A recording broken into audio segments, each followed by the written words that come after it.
technical difficulties today. There we go. Hello, crafters, and welcome to this week's From Picture to Page Beyond Papercraft Show update.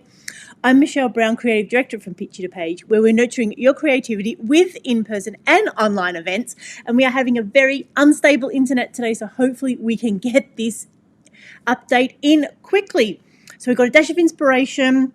We've got talk about the upcoming shows, including our D-Stash, and of course what's going on with our Papercraft posse. So firstly, our dash of inspiration, and this week I've been thinking about patterns.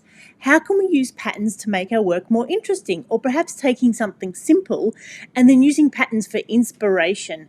So this sort of took my mind in a few different places. I'm always looking for patterns when I'm out and about, quite often in different bathrooms, have really interesting tiling patterns. We see colour inspiration. So when I looked for it in my own work, it sort of, again, took me in two different directions, having very standard patterns or shapes that we repeat, or also using patterns in different ways. So I've got some examples that I've pulled together, and maybe you can think of it. So sometimes, well, we can think of simple shapes like squares, and here I've created a pattern, just by simply repeating the squares. So a really simple pattern. We can then use shading by using different elements. That's a way of creating a really interesting piece with a very basic shape. Now I did something similar here with this one, a slightly different pattern. So this one is using I've done it to make it look sort of like a feather pattern or a petal pattern, and it's sort of a, what would you call that, like a oblong, an eye shape. I'm not sure if it probably has a technical name, an oval with sharp points on it. Anyway, and then using it, and you can see by repeating that and then adding a little bit of shading, it's created quite an interesting pattern. I've done it around this point, so it looks a little bit like a flower, and then it's coming out. What else have I got to show? I found some really old things. I'm not sure how this is going to turn up with the green screen. Yep. So using diamonds. So similar to shapes, and then in this case I haven't filled the page. I've done a partial page, I've done some shading as well, and then I've had it sort of drifting off so it doesn't look quite as solid. So the pattern doesn't have to be completely repeatable in every direction. And sometimes that can create some interest because our brains then try and fill in the gaps. Again, trying to find examples without green. And then there was another direction sort of my head took with patterns, and that's repeating simple marks. And again, the green isn't too working, but you can see here how I've done some lines, and I've repeated a few of these lines in some different places, and you can see them, where is it, down here as well, how I've done something similar. So using really simple marks, and sometimes one in itself isn't enough, but by doing it multiple times and repeating it, it can create an interesting pattern.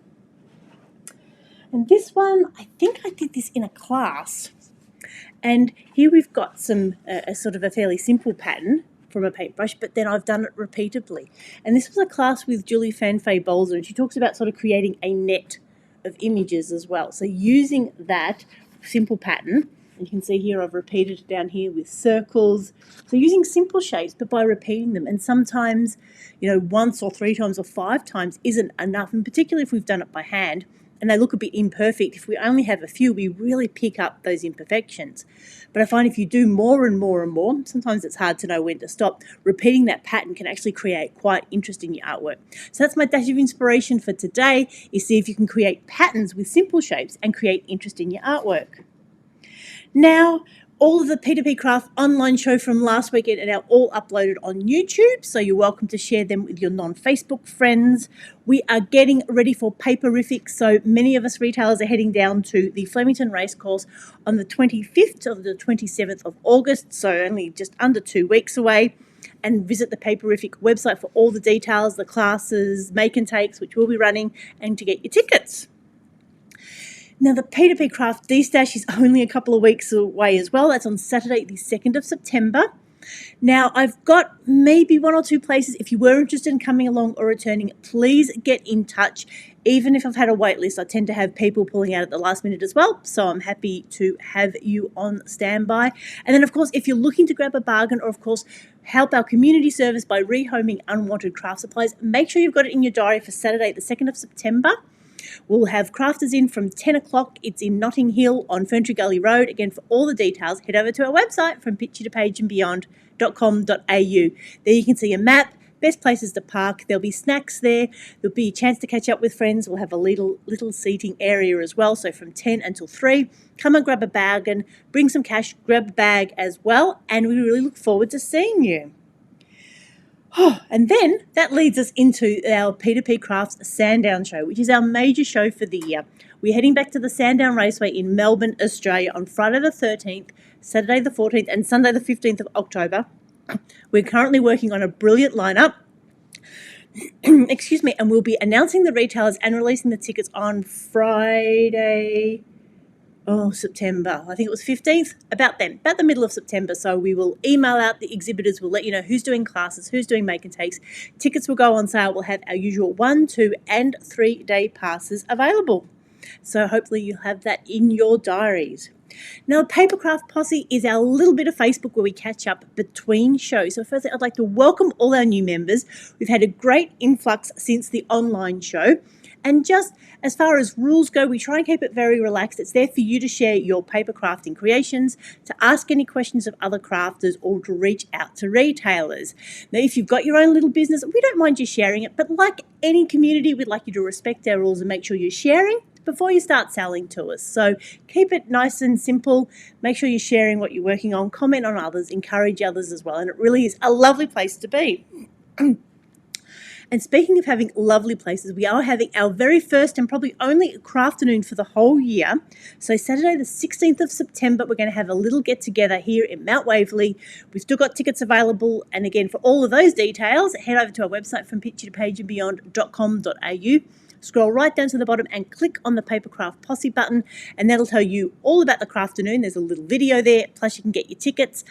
Bring your own lunch and craft supplies, and tea, coffee and snacks will be available. So this week, shares in the Papercraft Posse. We've had Em's been busy catching up with her kits. She was so inspired by the online show that she's been pulling out her card and scrapbooking kits and getting through them, which is just fantastic to see. Tracy has shared another wonderful 3D creation with us. This time it's a chest set. It must be seen to be believed. And Lisa's been jumping into her art journaling with some stencil butters, so that is really lovely as well. And we've received an update from Craft Zone. So that is everything that's going on in the Papercraft Posse. We would love to see a heap of you at our Saturday Crafternoon on Saturday the 16th of September. And we look forward to then catching up with you at the show. Okay, it looks like we've managed to keep our internet stable, which is good. So our dash of inspiration, consider using patterns and repeating those to create some interest in your artwork. Thank you so much for supporting our online show. Again, all the details of the retailers are on our website, and you can see all the replays on Facebook or on YouTube. And again, support your retailers that are heading to Paperific at the end of August. Our Peter P. Crafts D-Stash is Saturday the 2nd of September, and we do have a few places left for store holders, so please get in touch. And we will talk about more about that next week. And of course, Peter P. Craft Sandown Papercraft Show is in the middle of October. So we are looking forward to catching up with so many of you then. So this is Michelle signing off. I hope you have a very crafty day.